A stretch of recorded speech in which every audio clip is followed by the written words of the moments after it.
Jemaat yang terkasih, selamat pagi dan salam. Tema kita hari ini, pengharapan di tengah kesesakan. Papa, Mama, dan saudara-saudara yang terkasih, pernahkah ada titik dalam hidup kita, dalam titik pergumulan terberat hidup kita, dalam titik pergumulan yang kita anggap ya sekedar biasa saja atau bisa kita lewati, yang kita tidak lihat tangan Tuhan bagi kita. Kita menoleh ke belakang dalam perjalanan hidup ini, di bagian mana dari keberadaan kita yang Tuhan tidak pernah hadir dan memberi pesan dalam pergumulan ini. Dan apakah dalam perjalanan hidup ini ada titik-titik iman yang kita buat sebagai sebuah kebangkitan iman dari hidup pribadi kita? Mengapa? Agar jangan sampai kita tidak lagi memaknai setiap perjalanan hidup yang sebenarnya itu hanyalah kekuatan Tuhan bagi hidup kita. Saya tidak tahu persis bagaimana kebiasaan hidup kita pribadi, lepas pribadi, keluarga, lepas keluarga. Dari kecil, kalau terima amplop zaman dulu, entah mau 100% dalam ujian Eptanas, selalu orang tua, papa, mama, amplop itu dia tidak pernah buka di sekolah. Selalu sampai di rumah, siapapun yang lulus dari tingkat SD sampai SMA, di rumah waktu itu kami tinggal itu hampir ber-20 anak sekolah, Pak Mama. Selalu Bapak Mama duduk tunggu kalau Bapak pulang sampai jam 3, jam 4 baru buka itu amplop. Melalui doa terlebih dahulu. Waktu itu dalam pikiran anak kecil kita katakan, hei tunggu lama lagi, setahun kita diurus 15% sekolah, hanya buka amplop saja pakai segala macam. Tetapi makin kesini saya belajar bahwa sebenarnya orang tua sedang mengajarkan kepada kami apa saja yang kau temui dalam hidup. Doa adalah pintu gerbang untuk mensyukuri apapun kenyataan itu. Saat setiap minggu, hari Minggu, kalau hari Minggu ini jam 7 malam, kami harus duduk di sekitar firman Tuhan, dan penjelasan firman Tuhan itu Bapak Mama jelaskan seure-urenya kepada kami dan mulai mengevaluasi kami punya perilaku kurang lebih 1 minggu itu. Bapak Mama 20 anak duduk dan mendengarkan satu-satu punya kelakuan itu, dia juga Bapak Mama. Hanya masalah apa? Piring tidak dicuci kadang-kadang. Wali panci, kita kalau cuci kan di dalam saja. Dia punya luar ini biar sudah hitam mereka, tidak apa-apa. Masak saja, taruh saja. Kompor tidak pernah dibersihkan, taruh sumbu, kok ada sumbu, tidak ada sumbu, gasem dia begitu. Mau tidak kena khotbah setiap hari Minggu, Pak Maaf. Itu kalau Bapak sudah ngomong bisa 2 jam, Bapak 2 jam, jam 11 harus sampai. Itu hari Minggu saja. Jadi siap-siap sudah hari Minggu, kita harus mendengarkan apa yang dikatakan. Tetapi makin ke sini, saya pikir itulah yang memberi pelajaran penting dalam hidup kami sebagai anak-anak. Untuk melewati rasanya pergumulan hidup ini memang dari hari ke hari tidak pernah selesai. Membawa tekanan-tekanan batin dalam hidup ini, membawa kesesakan-kesesakan tertentu yang kadang-kadang membuat kita, Tuhan kapan berhenti di pergumulan hidup? Kenapa tidak pernah selesai memang menghampiri kehidupan kita sebagai umat Tuhan? Yesaya kembali mengingatkan bangsa Israel. Bangsa Israel selalu berada dalam pekatnya pergumulan, kesulitan hidup, pembuangan ke Babel, runtuhnya tembok Yerusalem, runtuhnya bait Allah sebagai simbol kehidupan ritual mereka, serangan dari Asyur, raja ke raja. Rasa-rasanya semua prahara itu selalu memanggil orang-orang Israel untuk kembali taat kepada Allah. Di tengah situasi yang penuh tangis dan keluhan itu, Allah justru ingin menyalakan sebuah pengharapan kepada umat Israel. Allah tidak mau seluruh pelita pengharapan yang mereka bangun dari hari ketika Allah berbicara kepada mereka kemudian padam saat orang-orang Israel tidak mampu untuk merespon bagaimana penyertaan Allah itu begitu nyata. Bapak, Mama, dan saudara yang terkasih, hari ini sekiranya kita semua dalam pergumulan dan kesesakan, refleksi firman Tuhan ingin mengatakan demikian kepada kita. Yang pertama, berjaga-jagalah dan kenakanlah seluruh kekuatan Allah.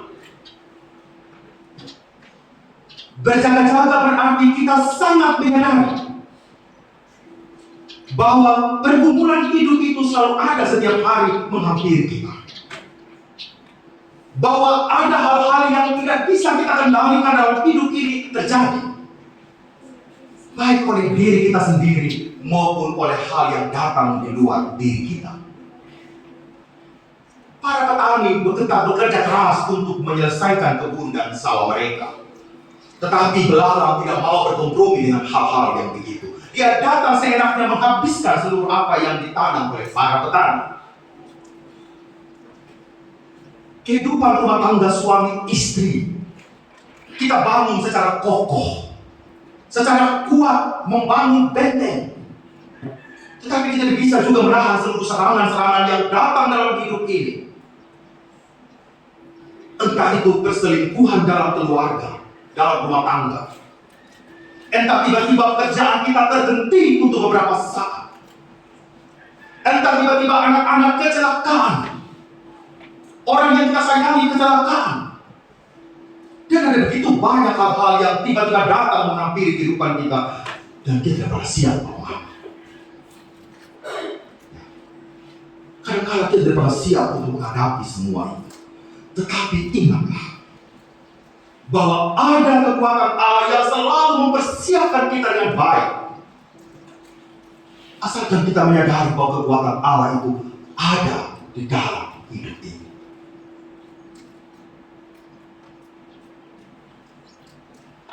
Kemarin, ya, ada beberapa teman di sini, Ibu Sinta, Ibu Ans, perlu dengan penerimaan SK.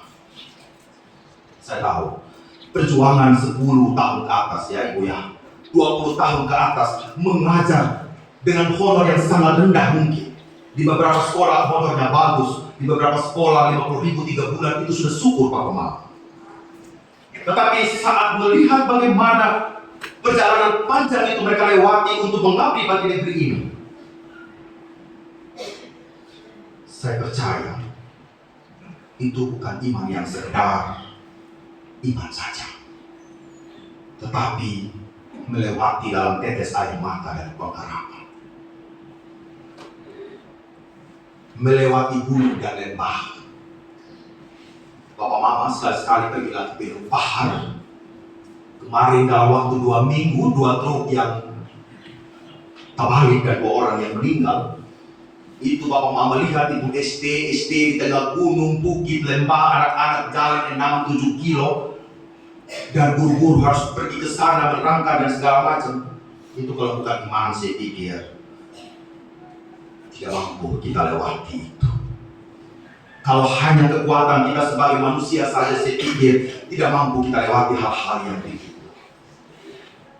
Dan bagaimana dalam kehidupan keluarga kita, mungkin hari ini kita satu rumah, tapi bisa saja kita saling diam-diam sebagai suami istri. Kita satu keluarga, tapi bisa saja kita saling diam-diam sebagai anak dan orang tua. Belajarlah untuk berjaga-jaga Belajarlah untuk sadar bahwa segala pergumulan relasi yang ada antara keluarga kita hanya mampu diselesaikan kalau Tuhan kita benar hadirkan. Tapi kalau masih ego kita, kepentingan diri kita, kita saja yang mau tampil, kita saja yang lip service, hanya omong saja, tidak akan pernah terjadi penyelesaian. Apalagi kalau kita mau menyalahkan orang lain saja. Kita berjaga-jaga bukan untuk melihat Tuhan, tetapi kita berjaga-jaga untuk melihat manusia. Kau tunggu, kau sampai di mana juga. Ini kata-kata yang begini, kita tidak sedang memandang Allah. Kita sedang memandang manusia dan kita katakan dengan semi kekuatan kau hancur sudah. Apa yang kau sudah pakai, apa yang kau tabur itu sudah yang kau tuai. Ini kata-kata ini kita lihat konteks lagi, Bapak. Kita omong kita punya benar sudah. Padahal belum tentu kita punya dosa, kita disembunyi masing-masing, Bapak, betul tidak? Tapi kalau kita ngomong orang lain sudah yang di lembah kegelapan, kita sudah yang di atas bukit Sion. Ya kan? Kalau orang punya salah, kita sudah selalu orang lain semua di bawah telapak kakinya kita. Tetapi orang yang melihat Allah, dia selalu berjaga-jaga. Tuhan, apa maksud Tuhan dengan peristiwa ini? Lihat televisi, Pak Mama, wah, satu menyalahkan A, satu menyalahkan B, semua masalah rumah tangga dikumbar semua di media. Sekarang apa yang punya penyelesaian? Bapak Mama mengumbar, Bapak Mama punya masalah di tetangga satu, di tetangga yang lain, bukan menyelesaikan persoalan, tapi memperuncing persoalan sehingga tidak pernah selesai. Apalagi dalam keluarga, kalau kita sudah tahu itu berkubu-kubu, Bapak Mama. Keluarga ini pro sama ini, keluarga itu pro sama itu. Saya percaya. Kita lihat manusia, bukan sedang melihat Allah. Bagaimana Allah berkarya dalam hidup kita. Hal yang kedua, tebaskanlah debu daripadamu, bangunlah, hai Yerusalem yang tertawa. Tanggalkanlah ikatan-ikatan dari lehermu, hai putri Sion yang tertawa. Tebaskanlah debu dan tanggalkanlah ikatan-ikatan. Bapak Ibu, persoalan hidup ini kadang-kadang kita yang suka terikat dengan kegiatan. Contoh saja, keluarga A, B modal. Orang tua modal dengan anak-anak, anak-anak modal dengan orang tua. Oh, itu orang tua sudah gas. Jangan kau coba-coba datang sampai rumah, dan sampai melihat sampai rumah. Anak-anak juga ngomong, biar kasih pelajaran sama kita orang tua itu. Memang orang tua itu diri, kita saja sendiri. Ini bahasa yang Bapak Mama berulang kali saya dengar di berbagai. Bapak Mama, refleksi dia Mama. Jangan sampai itu kesesakan kita yang buat. Kita yang tidak mau untuk menyelesaikan kesesakan itu. Kita yang suka pelihara itu debu di dalam jubah iman kita. Kita yang suka pelihara omongan-omongan orang dalam hidup ini. Kita suka sekali. Saya masih ingat Bapak Pendeta, dia ngomong sebab mati, tidak mau datang. Itu bagian maksudnya. Itu kata diulang dalam peristiwa. Besok kemarin tidak datang, tetap Bapak mati. Besok sama Bapak mati, saya undang sama dia. Kan orang sudah mau datang. Dia mungkin sudah menemukan titik kesadaran. Musuh kita sudah menemukan titik kesadaran. Dia mau datang berdamai dengan kita. Dia mau berbaik dengan kita. Tapi hati kita belum mau melepaskan. Kita suka terikat, Bapak Mama. Kenapa aku terima pas kobul? Ini kobul yang kasih. Ini kobul itu dulu, waktu kobul sudah mau meninggal, dia kasih. Ya, dia jam tangan, saya irit jam tangan bersambil itu batu jam tangan. Hai Bapak Mama. Ketika ada persoalan, bukan itu kobul yang kau salahkan, tapi Tuhan yang kau kasih salah. Mama yang masih pegang kobul di sini, tolong buang di sungai di Berbangsa. Dan gunakan begitu. Percaya sudah gunakan? Mari Pakistan, selesaikan, kasih pulih semua, buang semua itu. Tidak ada yang jauh di dunia ini, Tuhan sudah. Percaya sudah malu. Ya. pakai pele-pele angin, anak berangkat itu orang tuh bilang bawa ya, saya pakai pele-pele angin begitu kan. Sampai dijawab melacak, tidak terima. Bapak tahu orang kena batu, kopel mati di situ. Harus kopel angin dari kampung sana dari jalan. Ya. Tapi kita suka begitu, suka terikat. Mantan sudah masih putus, kita ingatkan dengan kayak pahlawan begitu ya. Amin, kami sudah putus, tapi kan masih cinta. Nah, itu yang mengikat keluarga sebentar itu, yang membuat racun di dalam keluarga. Nah, bukan masalah putus cinta, tapi sudah putus, tapi masih sayang. Nah, itu persoalan Bapak. Bisa masih ingat kita jalan-jalan di Pantai Panapa dulu. Saya masih ingat kita pergi suruh malam-malam dia pegang sama tangan lembut sekali gitu. Aduh, Mbak Ukir sudah apa ya? Itu kata-kata ya. Ini kata-kata darah semua ini. Mbak Ukir sudah kan? Akhirnya sudah bangun keluarga, sudah besar, mulai Bapak ngomong, kita mana kita sejodoh saja ya, begitu kan? Nah, anak sejodoh, Bapak Mama juga main balakan, begitu kan ya? Nah, ini persoalan. Loh, jangan salah Bapak, ada yang begitu. Sudah jadi, betul itu Bapak, sudah jadi di depan mana? Mari tahu cerita gitu kan. Bapak Mama sudah jadi, besok anak kita sejodoh. Anak sejodoh Bapak Mama, hewan secara terjadi juga begitu kan ya. Saya bilang balik tidak begitu, biar sejak alami apa adanya. Jadi Bapak Mama, refleksikan kembali. Jangan-jangan itu pergumulan itu Tuhan mau lepaskan Bapak Ibu, tapi kita yang masih tidak mau lepaskan itu. Kita masih suka buang muka, kita masih terikat terhadap kebencian, kita masih terikat kepada iri hati, kita masih terikat kepada hal duniawi ini yang ujung-ujungnya membuat hati ini menjadi tidak nyaman menghadapi orang lain. Yang terakhir, sebab itu umatku, aku mengenal namaku, dan pada waktu itu mereka akan mengerti bahwa aku dialah yang berbicara, yang aku. Dengarkan suara Allah berbicara. Kalau kesesakan itu masih ada hari ini Bapak Mama, kalau pergumulan hari itu masih terasa di depan kita, dengarkanlah suara Tuhan. Baca lagi itu Alkitab. Baca lagi itu firman Tuhan. Apa yang Tuhan mau bicara kepada kita.